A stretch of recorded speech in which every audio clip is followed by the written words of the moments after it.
જય શ્રી કૃષ્ણ બધાને. સ્વાગત છે ફરી એકવાર અમારા આ નવા વ્લોગમાં. તમારા બધાનું પહેલી વાર તમે મારો વિડીયો જોતા હોય તો ચેનલને સબસ્ક્રાઈબ કરવાનું ના ભૂલતા, અને જે પણ નવા સબસ્ક્રાઈબર જોડાણા છે અમારી ચેનલમાં એ બધાનો ખૂબ ખૂબ આભાર. અમે આજે જઈએ છીએ કિલેશ્વર, કે જે બરડા ડુંગર સાઈડ આવેલું છે. ત્યાં કુદરતી સૌંદર્ય જોવા, દર્શન કરવા. તો તમે પૂરેપૂરો વિડીયો જોજો. હું તમને બધી માહિતી, બધા સ્થળ બધું બતાવીશ. ક્યાં જાય છીએ આપણે? ફૂલ મસ્તી.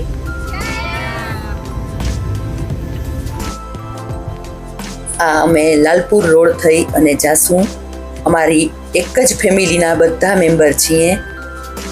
સાસુ વહુ છે, નણંદ ભોજાઈ છે, દેરાણી જેઠાણી છે. પણ અત્યારના યુગમાં આ એક ફેમિલીની બધી લેડીઝ સાથે થઈને જઈએ છીએ. આ રસ્તાનો નજારો જુઓ, હરિયાળી હરિયાળી છે. વરસાદ ઓછો છે છતાં પણ લીલોતરી ખૂબ સરસ મજાની છે.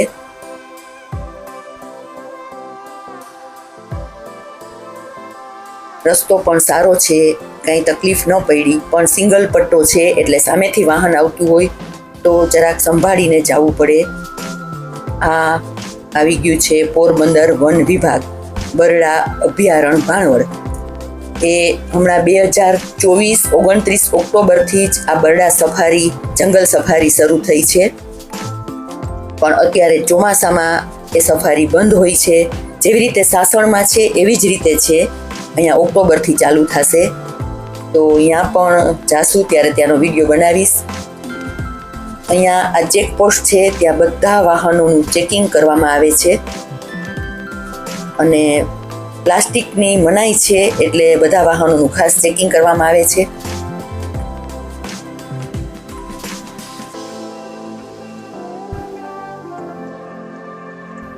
આજે શુક્રવાર છે એટલે બહુ ટ્રાફિક નથી દેખાણો.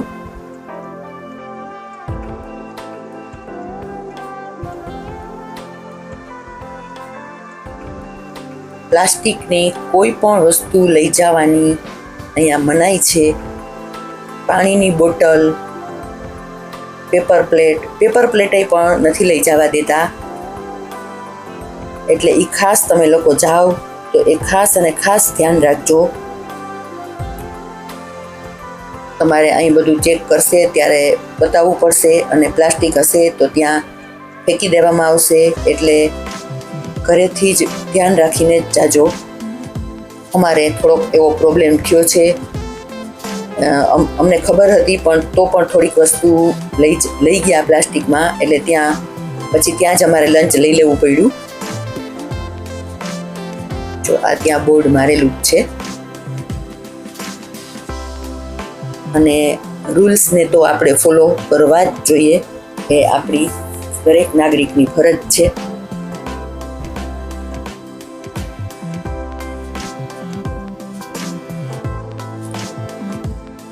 પછી અમે અહીંયા જમવાનું નક્કી કરી લીધું. નહીંતર કિલેશ્વર જઈને જમવાના હતા, પણ પછી અહીંયા જ બેસી અને જમી લીધું. એટલે બધું પ્લાસ્ટિક કે પેપર બેગ કે હોય તો બધું અહીંયા ફેંકાઈ જાય કચરો.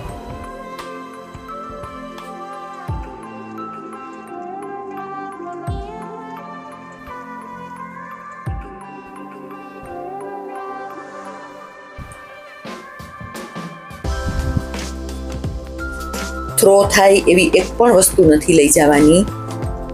એ અમને ત્યાંના સ્ટાફે વાત કરી કે તમે વિડીયોમાં બોલજો, જેથી બીજા કોઈ આવે તો એ લોકોને ખ્યાલ આવે અને હેરાન ન થાય. તો એ ખાસ ધ્યાન રાખજો.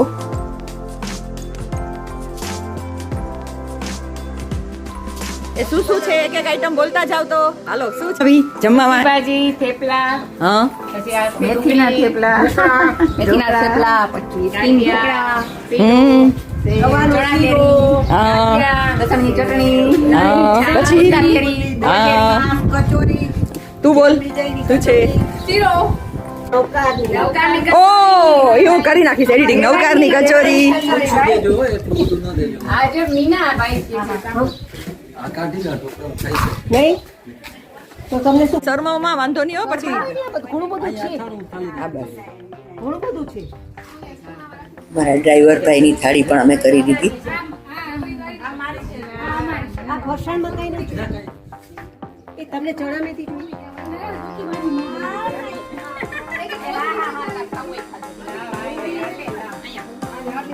તમારો કાનુડો છે ભેગો ગોપીઓની વચ્ચે.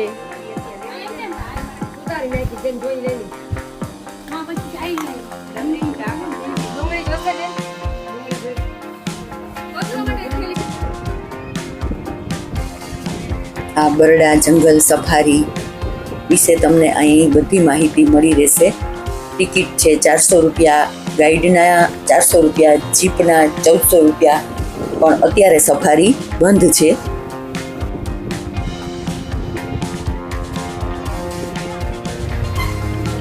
આ મેં તમને બધો નજારો બતાવું છું, ક્યાંથી એન્ટ્રી આવી રીતે થાય છે. અહીંયા અમારો રોકાવાનો કોઈ પ્લાન જ નહોતો, પણ અમારી સાથે થોડું પ્લાસ્ટિક હતું એટલે અમારે અહીંયા રોકાવું પડ્યું. અહીંયા જમી લીધું અને આ થોડોક વિડીયો હું એક્સપ્લોર કરી શકી. એકદમ નીટ એન્ડ ક્લીન વોશરૂમ છે, પીવાના પાણીની સરસ સગવડ છે, એટલે બહુ સરસ જગ્યા છે આ. આની પહેલાંના મેં સપડા, ખડખંભાળિયા, ભોળેશ્વર બધાના વિડીયો મૂક્યા છે, એ પણ તમે જોજો, તમને ઘણી માહિતી મળશે. એની લિંક હું ડિસ્ક્રિપ્શન બોક્સમાં આપી દઈશ. તો એ બધા સ્થળ પણ શ્રાવણ મહિનામાં ફરવા જેવા છે, જવા જેવા છે, દર્શન કરવા જેવા છે. તો જેમણે ના જોયા હોય એ પણ જોઈ લેજો. અને આપણે અત્યારે આ બરડા સફારીનું પણ જોવાઈ ગયું. અને બસ હવે અમે જમી અને અહીંથી જાશું કિલેશ્વર.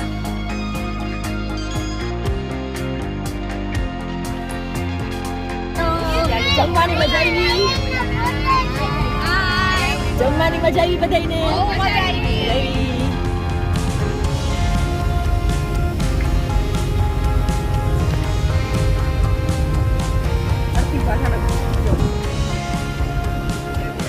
આ અમે એક જ ફેમિલીના બધા લેડીઝ છીએ. રસ્તો સરસ છે પણ સાંકડો પટ્ટો છે. અને જો આ સામે બરડા ડુંગર દેખાવા માંડ્યો. રાજકોટથી કોઈને આવવું હોય તો 175 કિમી થાય છે. પોરબંદરથી આવવું હોય તો 50 કિલોમીટર થાય છે. પણ અમે જામનગરથી ગયા છીએ તો અમને 89 કિલોમીટર જેવું થયું છે. અમે લાલપુર થઈને આવ્યા છીએ.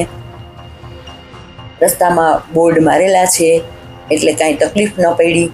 વરસાદે ચાલુ નહોતો અને શુક્રવાર છે, આ સોમવાર કે રવિવાર નથી. રવિવાર કે સોમવાર હોય તો વધારે ભીડ થાય છે ત્યાં.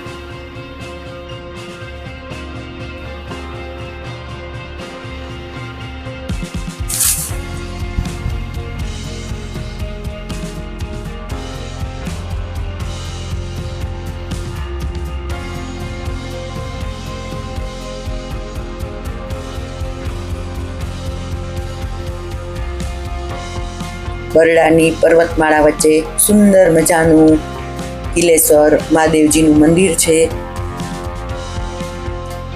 હા, પાર્કિંગ એરિયા આવી ગયો. અમારા ડ્રાઈવર ભાઈનું કહેવાનું એમ થયું કે આજે આ ઉપર આપણને પાર્કિંગ મળ્યું, બાકી તો નીચેથી જ લાઈન થઈ જાય. શ્રાવણ મહિનો આખો આમ તો બહુ જ ભીડ રહી છે, પણ કદાચ વરસાદ નથી, ઓછો છે, એને કારણે ઓછી ગળદી જોવા મળી. આ તમને બહારનું લોકેશન, મંદિરની બહાર જે આ છે ચોક, એનું લોકેશન બતાવું. અહીં આંબલીના ખૂબ બધા ઝાડ છે, ચારે બાજુ આંબલી અને આ બરડો ડુંગર દેખાય છે.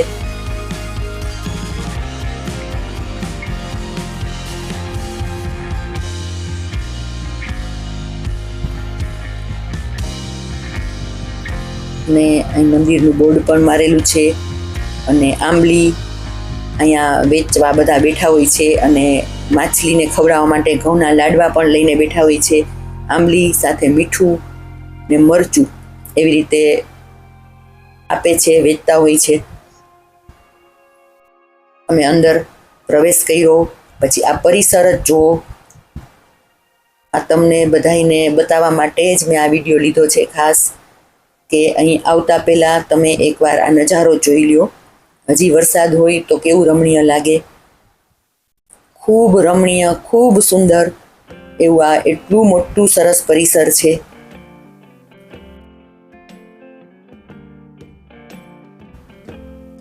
અહીં જે નદી છે એનું નામ કીલગંગા છે, કુંડ છે, કુદરતી પાણીના ઝરણા છે, ધોધ છે. અને વરસાદ ચાલુ હોય તો આ વચ્ચે જે રસ્તો અમે જઈએ છીએ ત્યાં પણ બે સાઈડ પાણી જાતું હોય છે, એટલે એ નજારો વધારે અદ્ભુત લાગતો હશે. જો અહીંયા પણ જમવાનું લઈને આવે છે બધા, અને અહીંયા પણ બેસીને જમી શકીએ.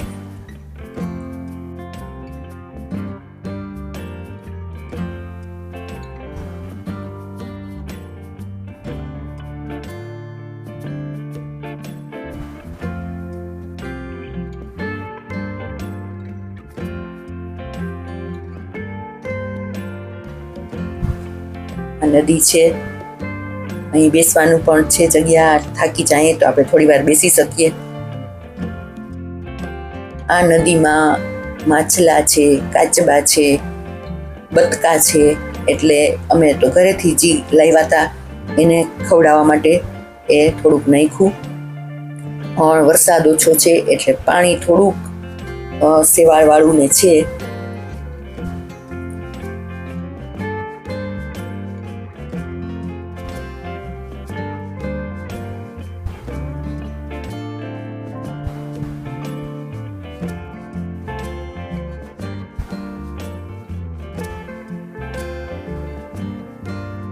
અમે હવે મંદિરમાં દર્શન કરશું અને પછી સામે રેવતી કુંડ છે ત્યાં જાશું.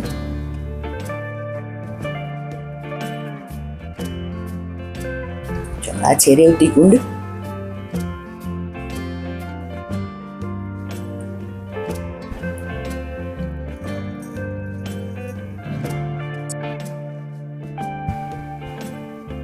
હવે જો આ મંદિર આવી ગયું, હવે મંદિરના દર્શન કરશું.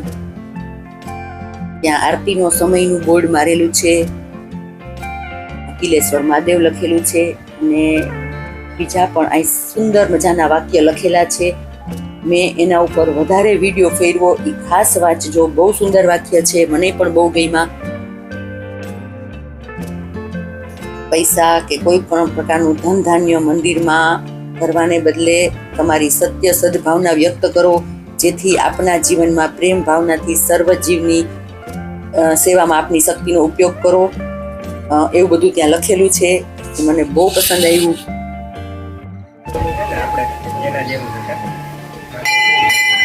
આ મંદિર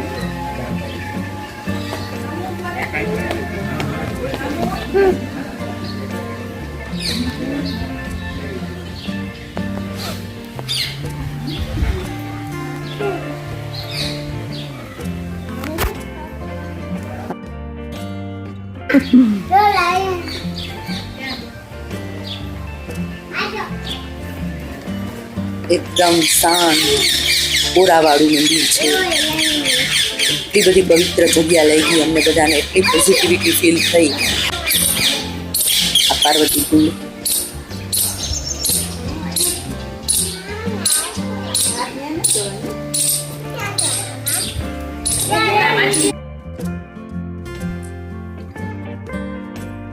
ફરી પાછા અમે ત્યાં નદીમાં કાચબા ને એવું જોવા મળ્યું. તો અહીં પાણી પણ ચોખ્ખું હતું, તો બધાને થયું કે ચાલો અહીંયા પણ થોડીક સેવાનો લાભ લઈ.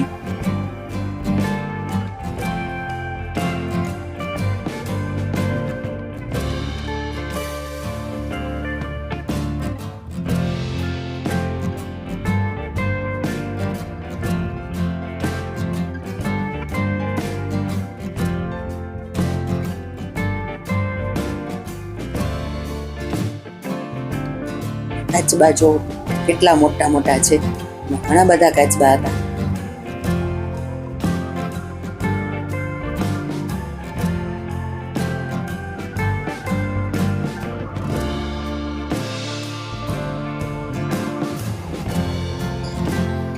બતક કેટલા બધા છે, જો સફેદ. ઓહો, જંગલ જ છે. અહીં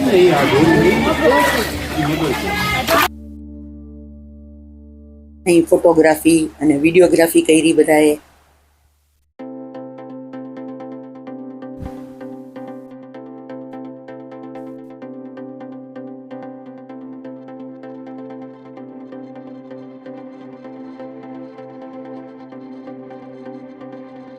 પાછળની સાઈડ અમે રેવતી કુંડ બાજુ આવ્યા. ત્યાં બધા નાતા હતા પાણીમાં. ધોધઈ વહે છે પણ અમે ખાલી દૂરથી જ નજારો જોયો ને થોડીક વાર અહીંયા આરામ કર્યો. આ પાછળની સાઈડ છે ત્યાં ચેન્જિંગ રૂમ છે, વોશરૂમ છે, એટલે કોઈ નાવાનું ઈચ્છા હોય તો અહીંયા બધી વ્યવસ્થા સરસ છે. પણ અમે તો ખાલી એમ જ એન્જોય કરવા આવ્યા છીએ બધા.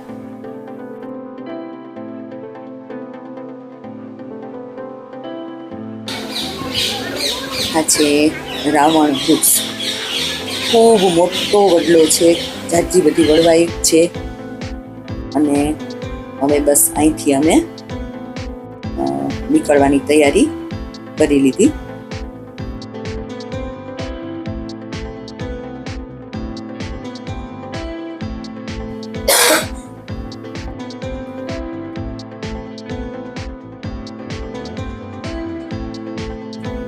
હવે રસ્તામાં નક્કી કરશું કે કયા સ્થળે જવું છે, કારણ કે હજી વહેલા છીએ, 4 નથી વાગ્યા, તો હજી એકાદું સ્થળ ફરતા જશું.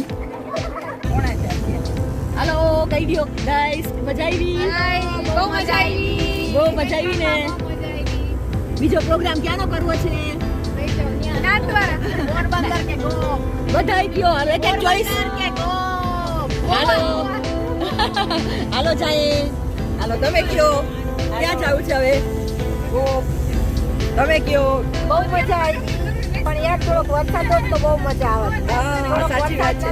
એટલે પાણી થોડુંક ઓછું હતું આજુ ફેરે, પણ નહીંતર કિલ્લેશ્વરમાં મજા આવે એવી ક્યાંય મજા ના આવે. યસ સાચી. Next trip Goa. અત્યારે ગોપ કા તો પોરબંદર બીચ છે. અમે પછી ગોપ જવાનું બધાએ સરવાનું મતે નક્કી કરી અને ગોપ જઈએ છીએ. પણ રસ્તામાં આ નજારો જોયો એટલે ગાડી ઊભી રાખી અને આ પણ શૂટિંગ કરી લીધું. કળા કરતા મોર જોવા તો ઓછા મળે, મોર જોવા મળે છે, પણ આવી રીતે કળા કરતો હોય. આ જોવો નજારો, ભેંસ ગરમી છે એટલે ત્યાં પાણીમાં આનંદ કરે છે.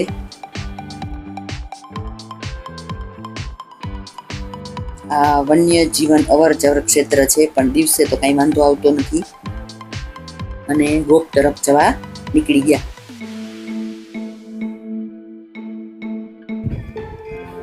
આ છે ગોપનો નજારો. ગોપ ડુંગર જ કહેવાય છે અને એનો પણ ઇતિહાસ અનોખો છે. એ પણ તમને હું મંદિરમાં ત્યાંનો ઇતિહાસ છે લખેલો એ બતાવીશ.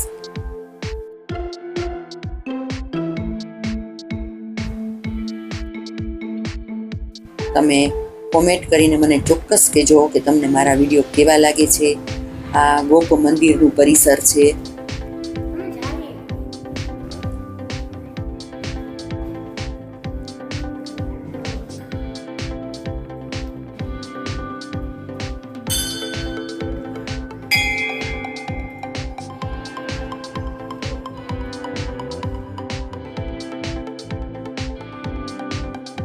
જો અહીં ગોપનાથ મહાદેવ મંદિર અને ડુંગરનો ઇતિહાસ છે એ બહુ સરસ વાંચવા જેવો છે. તમે સ્ક્રીનશોટ પાડી લેજો.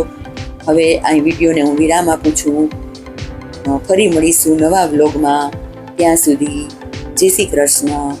આવજો. વિડીયો જોવા બદલ બધાનો ખૂબ ખૂબ આભાર.